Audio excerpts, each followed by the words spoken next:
आज की इस प्रेस वार्ता में आए हुए हमारे पत्रकार बंधुओं, आपका बहुत बहुत स्वागत। जैसा कि आपको मालूम है, हम पहले भी आईए के अपने लेवल पर जो इंडस्ट्रियल लैंड है, हमारी जो अथॉरिटीज़ हमें उद्योग चलाने के लिए देती हैं, उसको लीज होल्ड से फ्री होल्ड चलाने की मुहिम जो है पहले भी हम चला चुके हैं।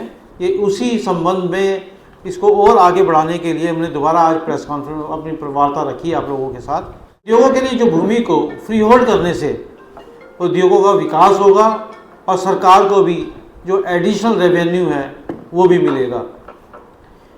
प्रदेश में ईज ऑफ डूइंग मैन्युफैक्चरिंग को बढ़ावा मिलेगा और इसके लिए लीज होल्ड जो औद्योगिक भूमि को फ्री होल्ड करना बहुत ज़रूरी है।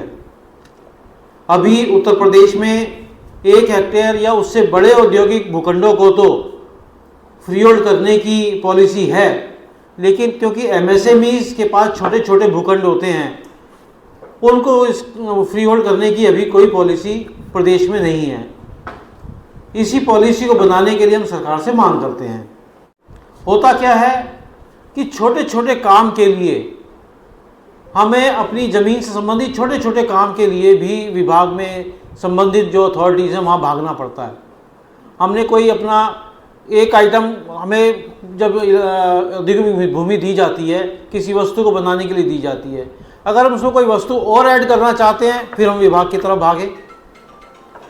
कोई हम इसके अंदर अपना बैंक से लोन लेना चाहते हैं तो विभाग की तरफ भागे, अथॉरिटी की तरफ भागे, या बैंक भी चेंज करना चाहते हैं तो अथॉरिटी की तरफ भागे। तो इतने ज़्यादा हमारी इन्वॉल्वमेंट उस हर काम के लिए हो जाती है कि हम चाहते हैं हम इससे मुक्त हों। हमारा जो दिमाग हमारी प्रोडक्शन पे लगे, हमारे व्यापार की ग्रोथ पे लगे,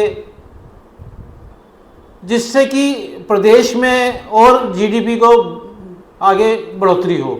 मुख्यमंत्री जी का एक विचार है कि यूपी को 1 ट्रिलियन इकोनॉमी के अंदर हम लोग कन्वर्ट करना आने वाले वर्षों के अंदर, और वो तभी हो सकता है कि हम लोग उद्योग को गति दें। वर्तमान में लीज होल्ड जो है वो उसको गति को एकदम से स्लो डाउन करती है। मुझको अपना उद्योग के अंदर अपना नया पार्टनर लाना है या मुझको अपना कॉन्स्टिट्यूशन चेंज करना है तो मुझको फिर दोबारा से अथॉरिटीज़ के पास जाना पड़ेगा, फिर चाहे वो ग्रेटर नोएडा अथॉरिटी हो, नोएडा अथॉरिटी हो, यूपी सीडा हो या लैंड एंड डेवलपमेंट हो। सबके बोर्ड के अंदर जो रूल्स हैं वो एक ही प्रकार के हैं कि कोई भी किसी भी रूप में अगर मुझको अपनी व्यवस्था बदलनी है या मुझको अपना तो लैंड यूज के अलावा अगर मुझको अपना प्रोजेक्ट भी चेंज करना है तो उसके लिए मुझको वहाँ से परमिशन लेनी होगी। उस परमिशन को लेने के लिए व्यवस्था के अंदर जाके मुझको 2-4-6 महीने खर्च करने, तो मेरा काम कितना पीछे चला गया उसके ऊपर भी हमको ध्यान देना होगा। जब तक हम कार्य में तेजी नहीं लाएंगे तो हम चाइना जैसी इकोनॉमी को पीछे नहीं कर सकते। सरकार की समझ में नहीं आता क्या मंशा है कि काम को बढ़ाना है या रोकना है।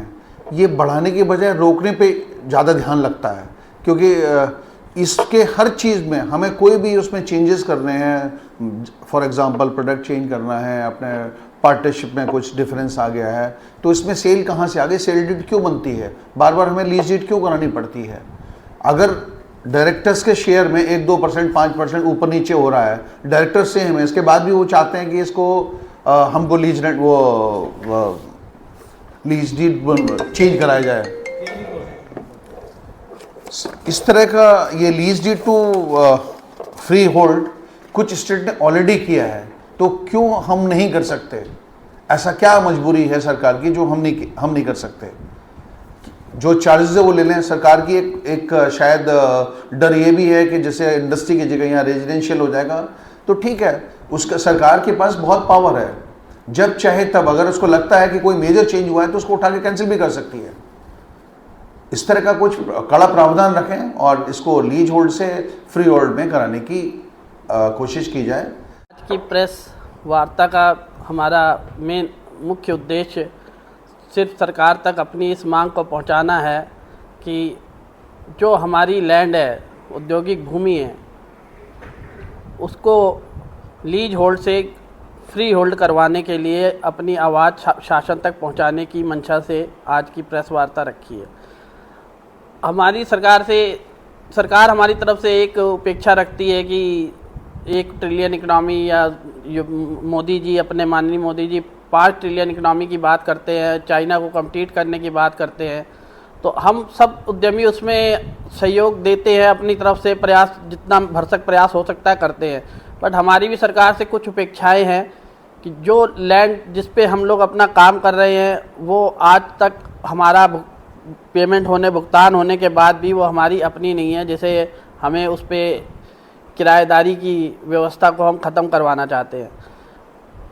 ऐसा नहीं है, ये पूरे काफ़ी प्रदेशों में यही नीति पहले से ही लागू है। तो हम ये मांग करते हैं कि जब एक देश एक नीति को सभी प्रदेश में क्यों नहीं लागू किया जा रहा। हमारी बस एक ही डिमांड है कि हमारी लीज होल्ड को फ्री होल्ड किया जाए, चाहे उसमें कुछ कंडीशनल भी हम उसको एक्सेप्ट करने को तैयार है। बट हमें ये लीज होल्ड के लिए सभी डिपार्टमेंट के चक्कर काटने पड़ते हैं। कोई भी काम कराने के लिए, कुछ भी चेंज करने के लिए हमारा आधे से ज़्यादा समय उसी में व्यर्थ में जाता है। जो है एक जैसे बिल्डर काम करता है, जब किसी सोसाइटी के अंदर वो अपना जो मेंटेनेंस का रखता है तो उसमें कई सारी चीज़ें, अगर कोई फ्लैट बिकेगा तो उसमें ट्रांसफर चार्जेस लेता है। इसी तरह से यूपीसीडा है, ग्रेटर नोएडा अथॉरिटी है, येडा है, और भी अथॉरिटीज़ हैं यूपी के अंदर। लेकिन सबसे बड़ा लैंड बैंक जो है यूपीसीडा में है, जो पहले यूपी से SIDC होती थी, अब वो यूपीसीडा हो गई है। उसका सबसे बड़ा लैंड बैंक है। ये अपना कंट्रोल नहीं छोड़ना चाहते। ग्रेटर नोएडा अथॉरिटी क्या करती है, वो मेंटेनेंस चार्जेस नहीं लेती, वो लीज रेंट लेती है। वो लीज रेंट इतना ज़्यादा हो गया है आज के टाइम पे कि आदमी पे करते करते ज़िंदगी में मर जाएगा। और लमसम अगर वो पे करेगा तो उसका भी उन्होंने अमाउंट बढ़ा दिया है। 15 साल अब आप एक साइड पे पैसा भी लो और तब भी वो लीज पे ही है, तब भी वो लीज पे ही है। ये नहीं कि वो फ्री होल्ड हो गया। तो आप जब एक तरफ चाहते हो कि वो हर चीज़ फ्री, आदमी फ्री दिमाग से काम करे और अपने काम धंधे पे ध्यान लगाए, तो आप उसको अपने पास अथॉरिटी के पास और 1 to 1 जो डिजिटल की बात करते हैं और ये कहते हैं कि आप अथॉरिटीज़ में या मतलब सामने ना जाए किसी अधिकारी के, वो चीज़ तो कंटिन्यू हो रही है, वो तो जा ही नहीं रही। हमारा तो टाइम ही इसमें ख़राब होता रहता है, हम हर चीज़ के लिए वहाँ भागते हैं। तो ये चीज़ जो है इसमें फ्री होल्ड होना बहुत ज़रूरी है। और आगे भी जब बच्चों को अगर हमने देना है तो वो हमने देने के लिए फिर इनके हाथ जोड़ने पड़ते हैं। करोड़ों